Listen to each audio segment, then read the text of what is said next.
अरे किसवा का सुन के पुकार चली रे, अरे पालकी में होके सवार चली रे, मैया अपनी भक्तों के द्वार चली रे। बुझा कि खावे वाली माई अब खावे से चल चले बारी, आप सबके दरवाजा आई हैं, लेकिन हाँ मानसा मैया तो पढ़ले बारी और ओकरा से पहले हम चाहे कि एक बार वो लोग के झुमा दी। आओ भैया म्यूजिक से चलते नहीं अब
आज पालकी में होके सवार चली रे, मैया अपने भक्तों के द्वार चली रे, पालकी में होके सवार चली रे, आज पालकी में होके सवार चली रे, मैया अपने भक्तों के द्वार चली रे।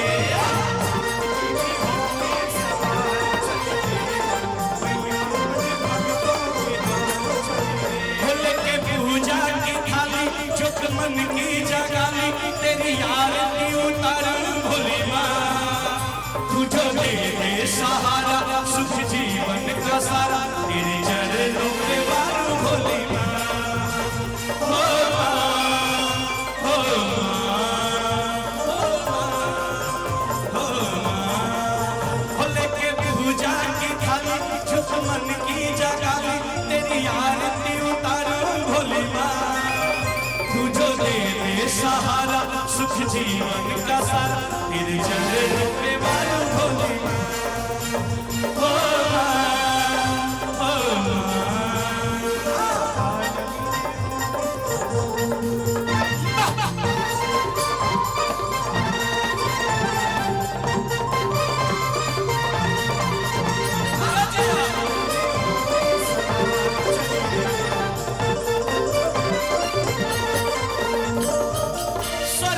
सुंदर भाई दुनिया सारी करता पूजन देखा पूरा नारा नारी, स्वर्ग से सुंदर भाई दुनिया सारी करता पूजन देखा पूरा नारा नारी, मैया के संगे दरबार चली रे, मैया के संगे दरबार चली रे, पालकी में होके सवार चली रे, मैया अपने भक्तों के द्वार चली रे,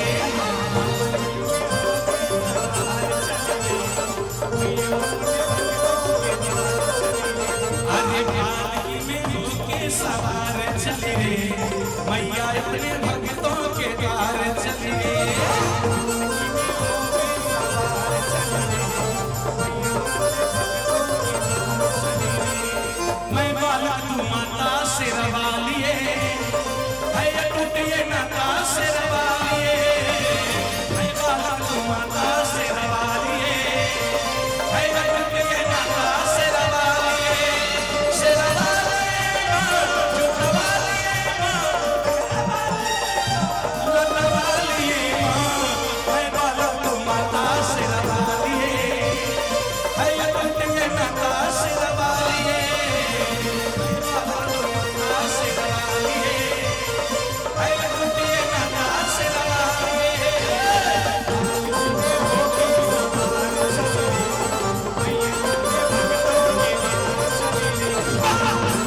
करेला सेवा काई निमिया के गछिया पर झुलुआ लगाई विनोद बेदर्दी करेला सेवा काई निमिया के गछिया पर झुलुआ लगाई अरे की अर्जुन भाई के काके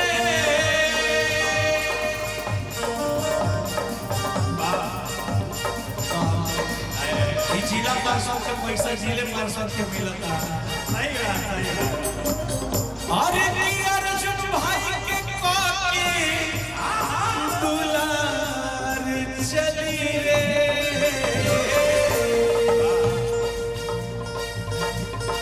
अमरेंद्र भैया के काके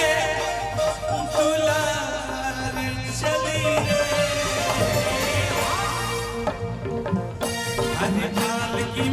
पालकी में होके सवार चली रे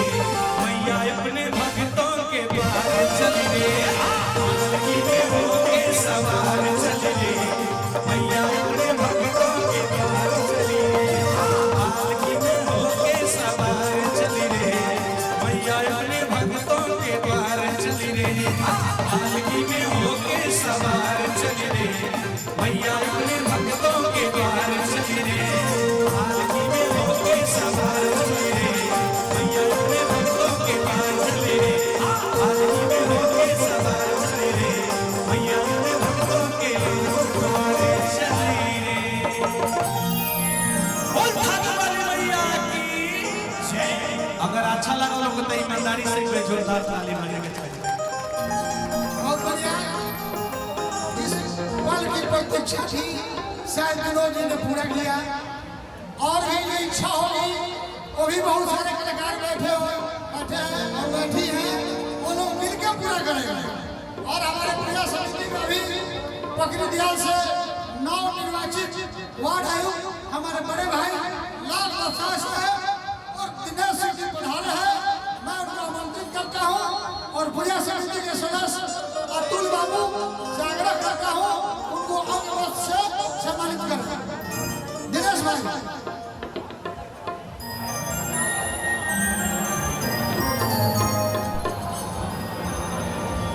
विनोद जी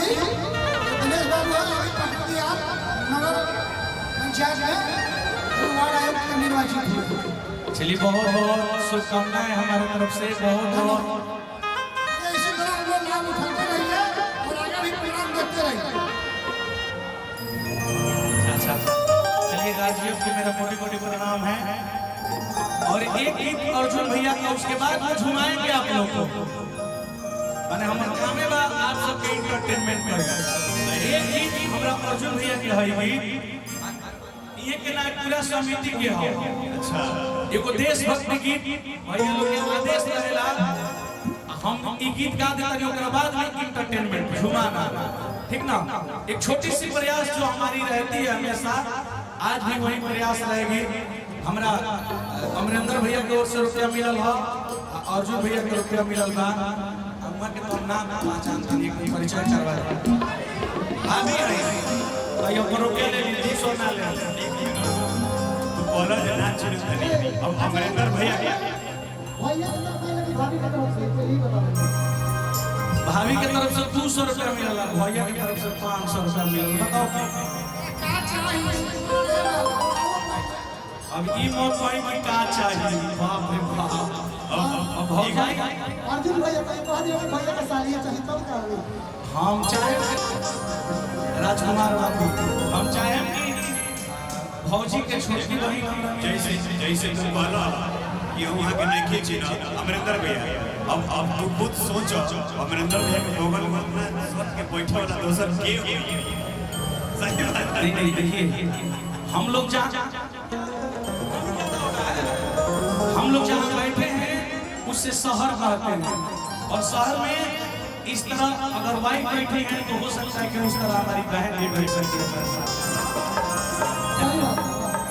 तो हमारी नजरिया है बस देखने की तरीका होनी चाहिए हमने इनको नहीं पहचाना पहचान कर ली आप पूछो तो सवाल लेकिन सबकर आदेश के अनुसार एगो प्यारा सा गीत ओकरा बाद में हम चाहत कि बोल बम के गाना एगो समय रहे 2015 16 17 हई रोड से अगर 100 डीजे के ट्रॉली निकलत रहे तो 90 गो पर विनोद बेदर्दी के सिर्फ गाना बाजत रहे भाई ये बताई भोले बाबा हमरा कांवर के जल रहा चौरान में सही सही जाना अरे कहां भी तो बताना तू रतिया कहां भी तो बताना कांवर बैलाना कलकतिया रतिया कहां भी तो बताना ए बाबा मोदी को फेरनी हा कैसा न जा आले के कांवर गइले ई सब नहीं कहनो कि सब नहीं सिलावत पलार हंसे अरे कि भैया के बोला भोला जी तब हम पीसे में कलाई दर्द होला अब पीली को बोला भोला जी ये सब हमारा गाना लगातार हिट रहे हम गाए लेकिन एक गीत की बात नहीं और हम पूछल चाहतनी कि अपना इस देश से इस भारत माता से कितना लोग प्रेम करेला मेरे हाथ उठा के बताई जेकर हाथ नीचे रह गए वो जब घुसपैठी यही में घुसल बा एहू में खुफिया एजेंसी जारी कइले बा कि 3 गो आतंकवादी बिहार ये मोतिहारी में ढूंढ गइल बा दोनों हाथ ऊपर उठा के एक बार जोरदार जयकारा लगाने चाहिए